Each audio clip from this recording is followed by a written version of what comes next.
নমস্কার বন্ধুরা, প্রবাসী কুকিংয়ের একটি নতুন পর্বে আপনাদের সকলকে অনেক অনেক স্বাগত। আজকে আমি একটা পনিরের রেসিপি আপনাদের সাথে শেয়ার করব। রেস্টুরেন্ট স্টাইল পনির ভুনা মশালা।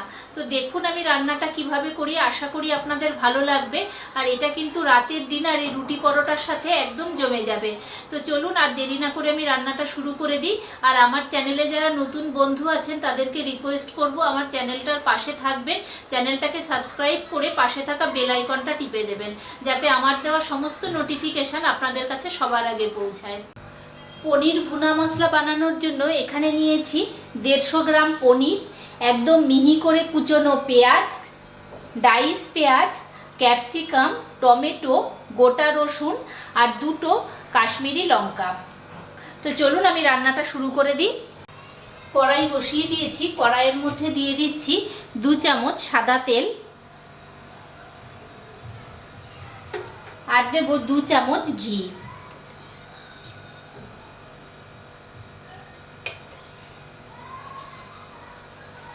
ঘিটা একটু গলে যাক। তেলটা গরম হয়ে গেছে, তেলের মধ্যে দিয়ে দিচ্ছি ফোড়নে গোটা জিরে আর 2টো এলাচ। এলাচের মুখটাকে কিন্তু ফাটিয়ে নিয়েছি।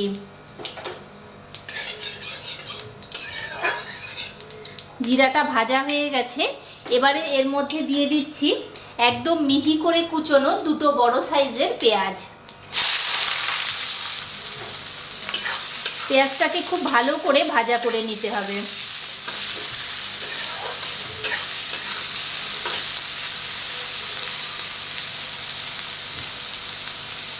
মিনিট 2 মতো পেঁয়াজটাকে ভাজা করে নেব। পেঁয়াজটা দেখুন বেশ হালকা হালকা লাল রং ধরে গেছে।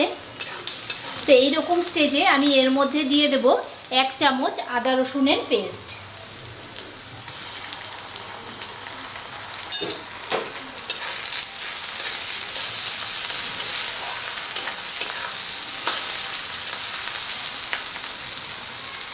আর দিচ্ছি একটুখানি হলুদ গুঁড়ো।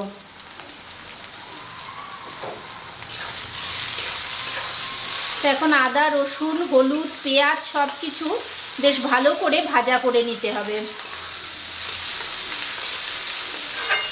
আদা রসুনের কাঁচা গন্ধটা না যাওয়া পর্যন্ত আদা রসুনটাকে কিন্তু ভাজতে হবে।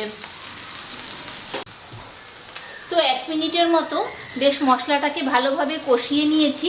আদা রসুন থেকে কাঁচা গন্ধ চলে গেছে। তো এইরকম অবস্থায় গ্যাসের ফ্লেমটাকে কিন্তু একদম লো করে দিতে হবে।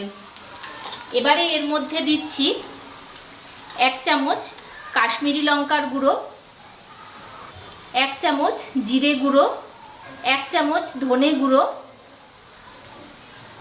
হাফ চামচ লাল লঙ্কার গুঁড়ো, একটুখানি গরম মশলা গুঁড়ো আর দিচ্ছি গোলমরিচ গুঁড়ো।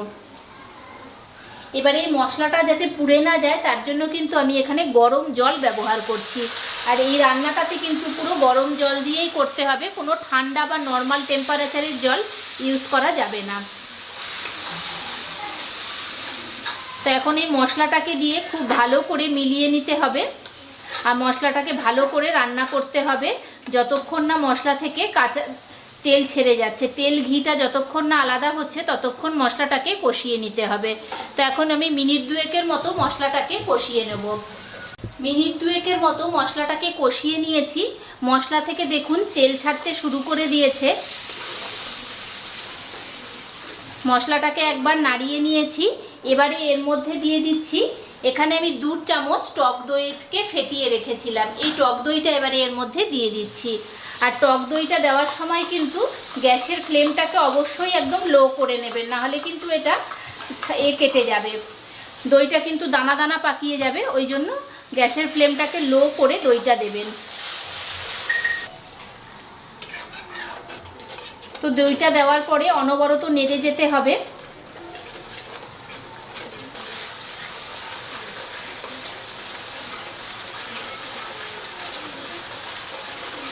আর দইটা দিয়ে অনবরত নাড়লে দেখুন এরকম একটা বেশ ক্রিমি টেক্সচার একটা তৈরি হয়ে যাচ্ছে। এবারে মশলাটাকে আমি 1 মিনিটের জন্য ছেড়ে দেবো। এটা আস্তে আস্তে একটু রান্না হয়ে যাবে আর বেশ স্বাদটাও ভালো হবে। তো দেখুন এটাকে বেশ কষিয়ে দিয়েছি দই দেওয়ার পরে। আর তেলটা কিন্তু বেশ আলাদা হয়ে গেছে। এবারে এই স্টেজে আমি এখানে আরেকটা মশলা ইউজ করব।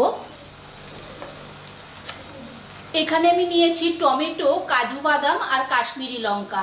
আর কাশ্মীরি লঙ্কা আর কাজু বাদামটা কিন্তু আমি 5 মিনিটের মতো গরম জলে একটু ভিজিয়ে রেখেছিলাম। ভেজানোর পর তারপরে তিনটেকে একসাথে নিয়ে মিক্সিতে একটা মিহি পেস্ট রেডি করে নিয়েছি। এবারে এই পেস্টটা আমি এর মধ্যে দিয়ে দেব।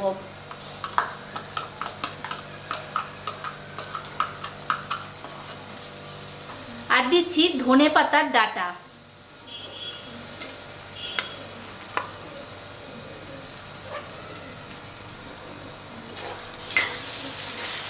যেহেতু কাজু বাদাম দেওয়া আছে তাই জন্য কিন্তু এটাকে বেশ নাড়াচাড়া করতে হবে, না হলে নিচে লেগে ধরবে।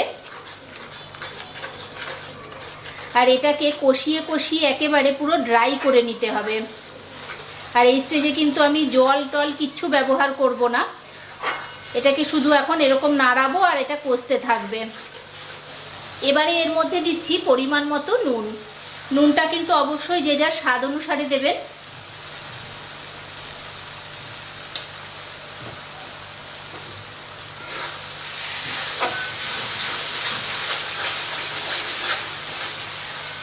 যেহেতু ভুনা মশলা, এটাকে বেশ 15 মিনিট ধরে এটাকে কষাতে হবে। কিন্তু যত কষাবেন এর রঙটা তত বেশি উজ্জ্বল হবে আর খেতেও কিন্তু ততটাই টেস্ট হবে।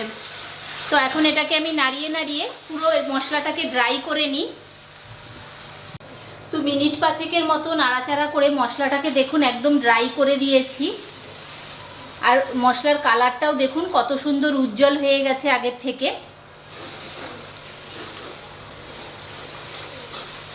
তো এবারে এই স্টেজে আমি এর মধ্যে দিয়ে দেব অল্প করে একটু গরম জল। এই রান্নাটাতে কিন্তু 2-3 বার এরকম গরম জল দিতে হবে আর কষাতে হবে। যত কষাবেন রান্নাটার টেস্ট কিন্তু ততই বাড়বে। অল্প অল্প করে গরম জল দেবেন, একসাথে বেশি দেবেন না। আর গ্যাসের ফ্লেমটা কিন্তু এই সময় একদম হাই করে রাখবেন। তো আবার আমি এর মধ্যে দিয়ে দিচ্ছি অল্প করে একটু গরম জল।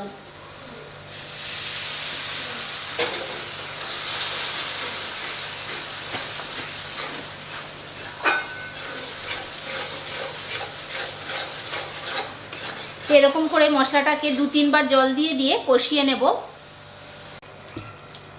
তো দেখুন মশলাটার টেক্সচারটা কত সুন্দর হয়েছে, ক্রিমি একটা। তো এইরকম স্টেজে মশলাটাকে কিন্তু আমি সাইডে রেখে দেব। রেখে দিয়ে আমি এখানে আরেকটা এখন কড়াই বসিয়ে নেব। তো এখানে দেখুন আরেকটা কড়াই বসিয়ে দিয়েছি। এবারে এর মধ্যে দিয়ে দিচ্ছি আরও 1 চামচের মতো ঘি। তো ঘিটা গরম হয়ে গেছে। এবারে ঘিয়ের মধ্যে দিয়ে দিচ্ছি এই যে ডাইস করে রাখা পেঁয়াজ আর ক্যাপসিকাম।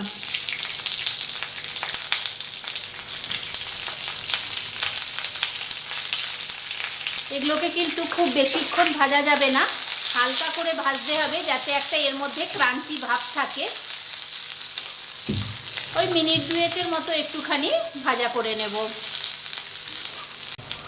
তো মিনিট 2 মতো দেখুন একটুখানি ভাজা করে নিয়েছি, বেশ একটা ক্রাঞ্চি ভাব এসে গেছে।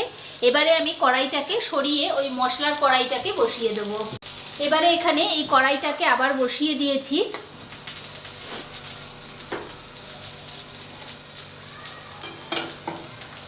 এবারে এর মধ্যে দিয়ে দিচ্ছি এই ভেজে রাখা পেঁয়াজ আর ক্যাপসিকামটা।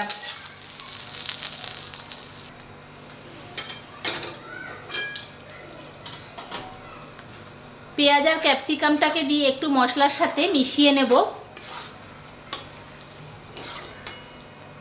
আর এই স্টেজেই কিন্তু দিয়ে দিচ্ছি আমি এই পনিরগুলোকে, যে ডাইস করে পনিরগুলো কেটে রেখেছিলাম পনিরগুলোকে দিয়ে দেব। আর পনিরগুলো দেওয়ার পরে কিন্তু খুব হালকা হাতে নাড়াতে হবে, নাহলে কিন্তু পনিরগুলো ভেঙে যেতে পারে। যেহেতু নরম, মশলার সাথে বেশ ভালো করে পনিরটাকে মিশিয়ে নিতে হবে।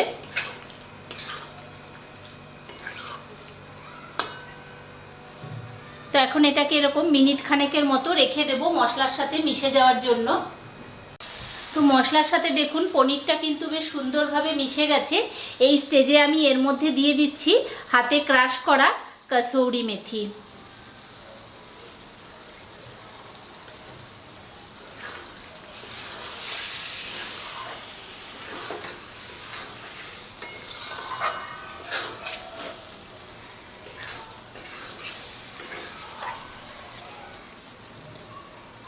তো রান্নাটা কিন্তু অলমোস্ট হয়েই গেছে। এবারে লাস্ট ফিনিশিংয়ে এর মধ্যে দিয়ে দিচ্ছি একটুখানি ফ্রেশ ধনেপাতা কুচি। সব কিছু দিয়ে একবার একটুখানি নাড়িয়ে দেব। সব সুন্দরভাবে মিশে গেছে। তো রেডি হয়ে গেছে পনির ভুনা মশলা। তো বন্ধুরা, রেডি হয়ে গেছে পনির ভুনা মশলা। আর এটা কিন্তু খুব সহজ পদ্ধতিতেই হয়ে যায় আর একদম রেস্টুরেন্ট স্টাইলে। এটা রুটি, পরোটা, নান সব কিছুর সাথেই খেতে খুব ভালো লাগে। তো আজকের আমার রান্নাটা কেমন লাগলো অবশ্যই সবাই কমেন্ট করে জানাবেন। আজকের মতো এই পর্যন্ত। দেখা হচ্ছে পরের দিন অন্য কোনো একটা নতুন রান্না নিয়ে।